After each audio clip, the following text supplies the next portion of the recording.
2021년 12월 3일 선목교회 중고등부 말씀 묵상을 시작합니다. 먼저 기도합니다.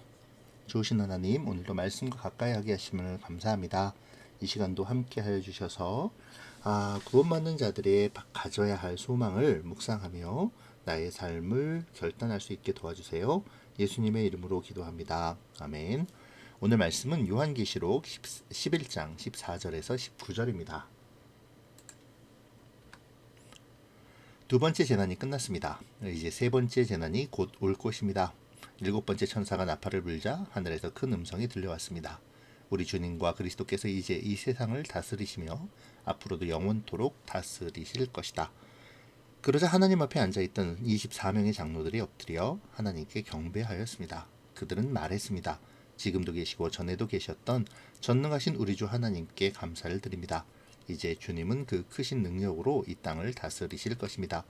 온 세상 사람들이 화를 내고 교만하였으나 이제는 주님께서 진노를 내리시고 죽은 자들을 심판하실 때입니다. 또한 주님의 종들인 예언자들과 거룩한 백성들, 큰 자이든지 작은 자이든지 주님을 경외하는 자들을 위해 상을 베푸실 때입니다. 그리고 이 세상을 망하게 하는 자들을 멸망시키실 때가 왔습니다. 그러자 하늘에 있는 하나님의 성전이 열렸습니다.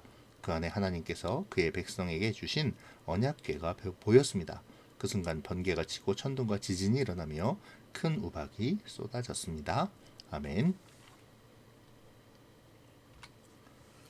천사가 드디어 일곱 번째 나팔을 불었습니다.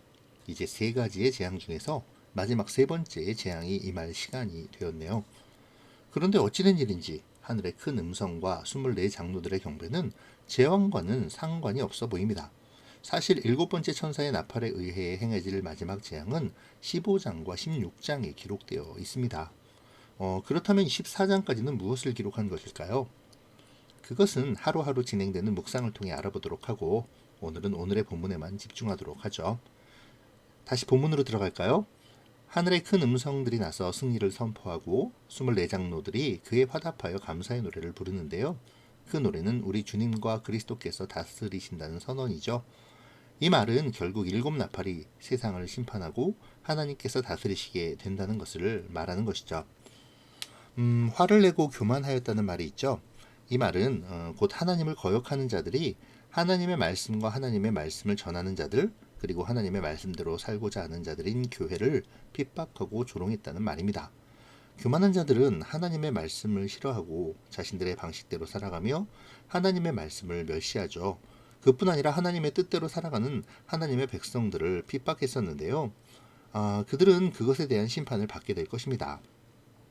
그리고 반대로 하나님을 경외하며 하나님의 말씀을 전하고 따르며 순종한 사람들에게는 하나님이 베푸시는 구원의 상을 받을 수 있게 되겠죠.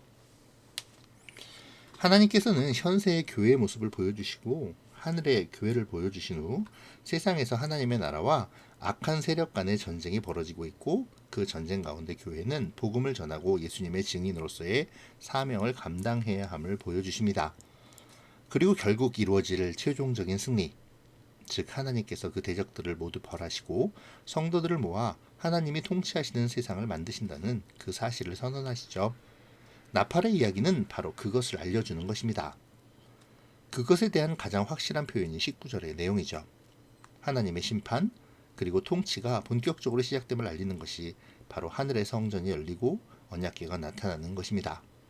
언약궤가 나타나는 것은 하나님의 임재를 상징하는 것인데요. 번개와 천둥, 지진과 우박은 바로 하나님의 임재의 상징입니다. 옛날 시내산에서 하나님께서 모세를 통해 이스라엘과 언약을 맺으시려 임재하실 때에도 번개와 음성과 우레와 지진과 큰 우박이 나타났었으니까요. 오늘 본문은 최후 승리를 위한 하나님의 임재의 모습이 기록되었습니다. 마지막 심판을 앞두시고 하나님은 요한을 통해 최후의 승리가 하나님께 있음을, 하나님께서 함께 하심을 다시 보여주시죠. 앞으로 12장부터 14장의 내용들은 그것들을 보다 더 깊이 알려주는 내용들입니다. 최후의 심판에 앞서서 하나님은 이 심판의 기간 동안 그리고 고난의 기간 동안 하나님의 백성들이 희망을 잃지 않도록 최후 승리의 소망을 보여주십니다. 오늘 말씀을 묵상하며 최후 승리를 위하여 우리가 버티고 지켜야 할 믿음과 소망을 생각해 보면 좋겠네요. 끝까지 함께 하시겠다고 약속하시며 임재하시는 그 하나님, 바로 우리의 하나님을 기억하는 그러한 우리가 되어야겠습니다. 그렇게 하나님의 임재를 느끼며 동행하는 우리 선목 친구들이 되기를 바랍니다. 기도로 마칠게요. 고마우신 하나님, 오늘도 우리에게 소망을 주셔서 감사합니다. 주님이 주시는 소망을 가지고 오늘의 거룩한 싸움을 싸우게 하시며 하늘 소망을 가지고 주님과 동행하는 우리가 되도록 인도해 주세요. 예수님의 이름으로 기도합니다. 아멘. 사랑하고 축복합니다.